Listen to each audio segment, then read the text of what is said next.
Le pôle enfance d'Étrembles fait peau neuve. Après 3 années de travaux, le lieu contenant de nombreux espaces jeunesse devrait rouvrir à la rentrée et voir revenir les habitants du quartier. C'est bien tout ça qui fait que c'est un projet un peu unique et qu'on a voulu effectivement le réhabiliter dans sa totalité, qui a nécessité quelques années de fermeture, mais pour une réhabilitation complète, d'ampleur, exemplaire en termes écologiques.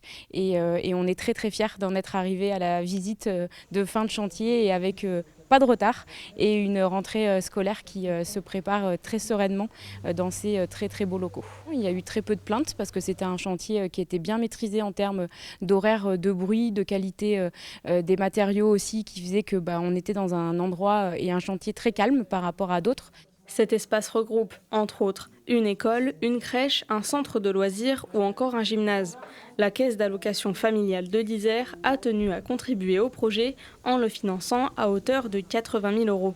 En matière de politique petite enfance, une des priorités, c'est effectivement de pouvoir accompagner en termes de soutien financier les structures qui favorisent l'accueil de la petite enfance et des enfants.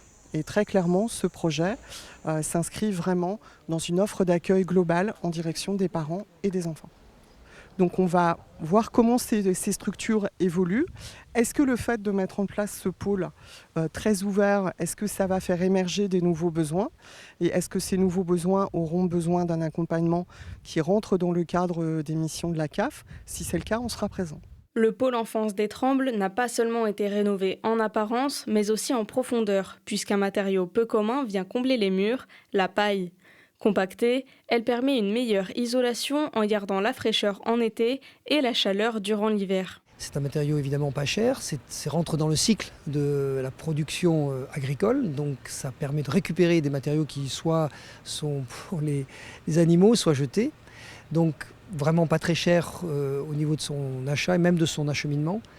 Et puis après, il y a des techniques juste de mise en œuvre, c'est-à-dire qu'il faut les compacter de manière à qu'elles soient efficaces pour l'isolation.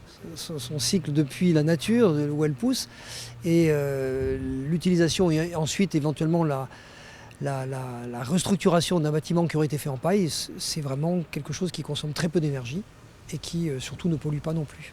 Grâce à cette rénovation écologique, 45% d'économies d'énergie sont attendues dans cet espace d'un nouveau temps.